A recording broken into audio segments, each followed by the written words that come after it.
Frankenstein Refti village was a cold, small, and quiet village nestled among the mountains of Italy.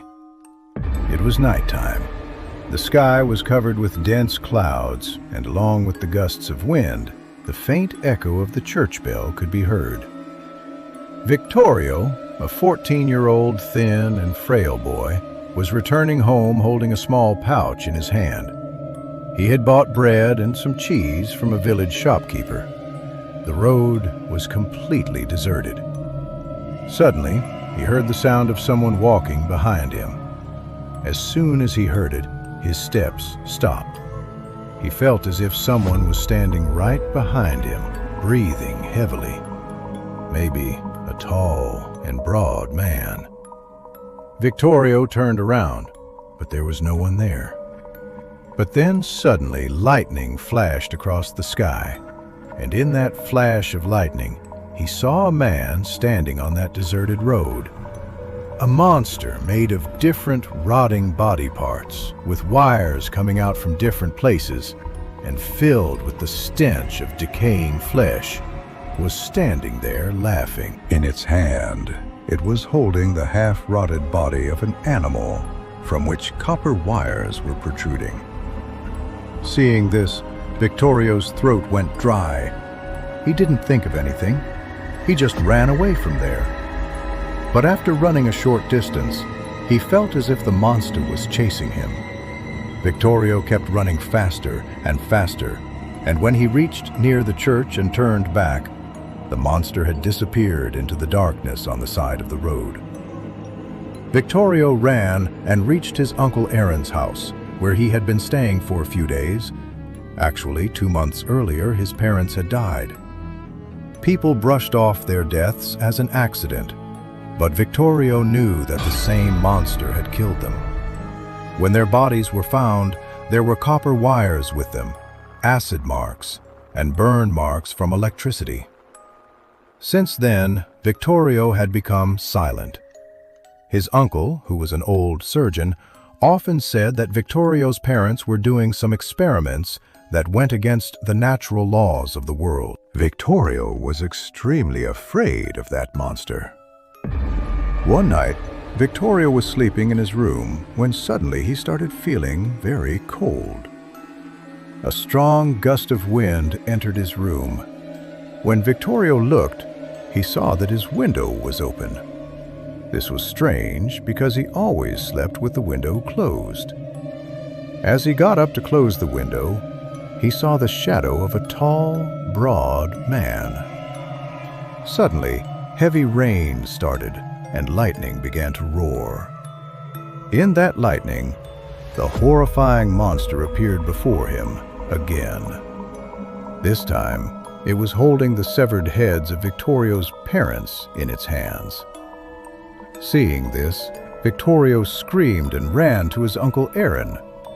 But when his uncle came to the room, he saw nothing. When his uncle touched Vittorio's head, he realized that Vittorio had a very high fever.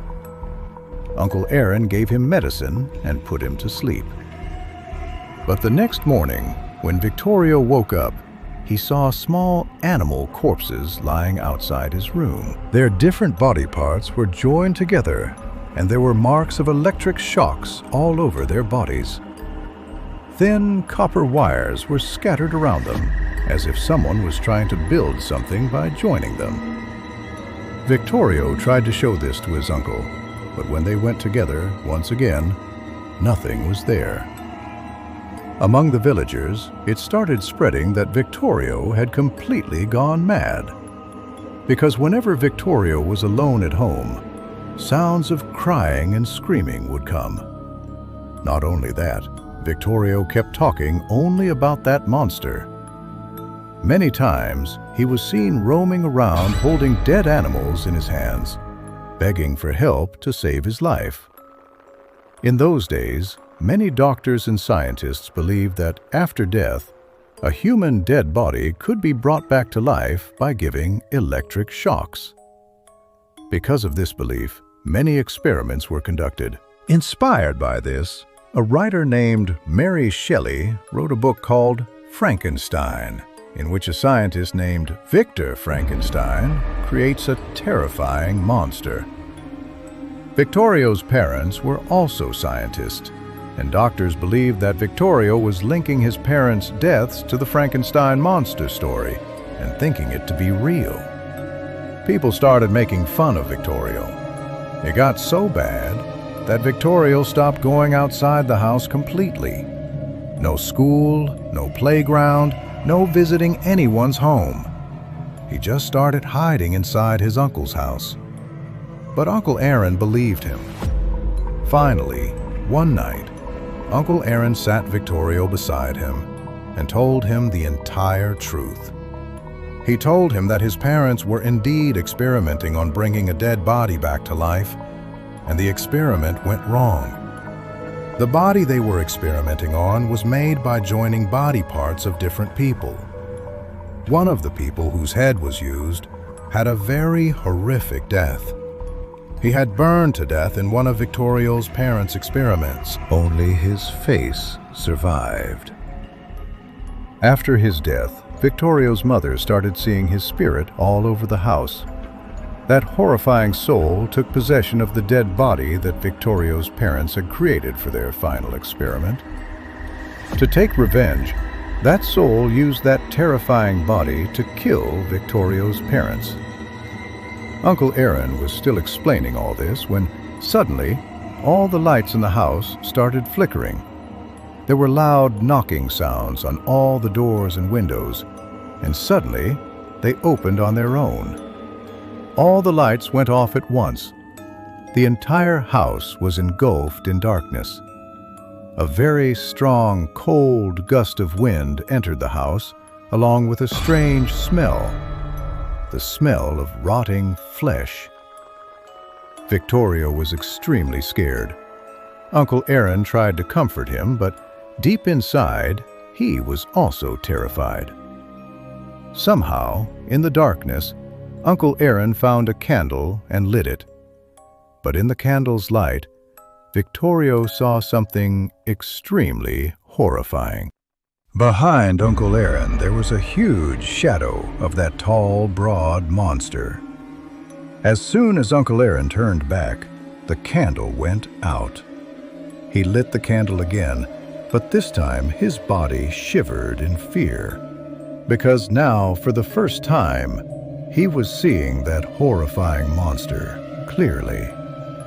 It was standing right in front of him, the same half-burnt face, the body connected with copper wires, and liquid dripping from its hands. Its eyes were completely white, glowing like lightning in the darkness. Uncle Aaron stepped back, but his foot got tangled in a copper wire. The monster grabbed Uncle Aaron's neck with its hands and lifted him into the air. Powerful electric shocks surged through Aaron's body. At that very moment, his breathing stopped, and within seconds, his entire body turned black. Suddenly, hearing the screams, the neighbors arrived. When they went inside, they saw little Victorio sitting beside his uncle's body, crying. Copper wires were wrapped around Rin's body, and there were burn marks on his face. Some people tried to move him, but his body was cold. His eyes were open, and the blood had frozen. He had left this world. The monster was nowhere to be seen, but seeing Rin's condition, people finally understood that Victoria might have been telling the truth about the monster all along. After this incident, Victoria was sent far away from Refty village to a boarding school in France. But even after he left, the chain of deaths did not stop. Sometimes a burned animal would be found, sometimes a human, and everywhere, copper wires. Slowly, people abandoned that area. But even today, perhaps that monster, that Frankenstein, is still wandering around that same village.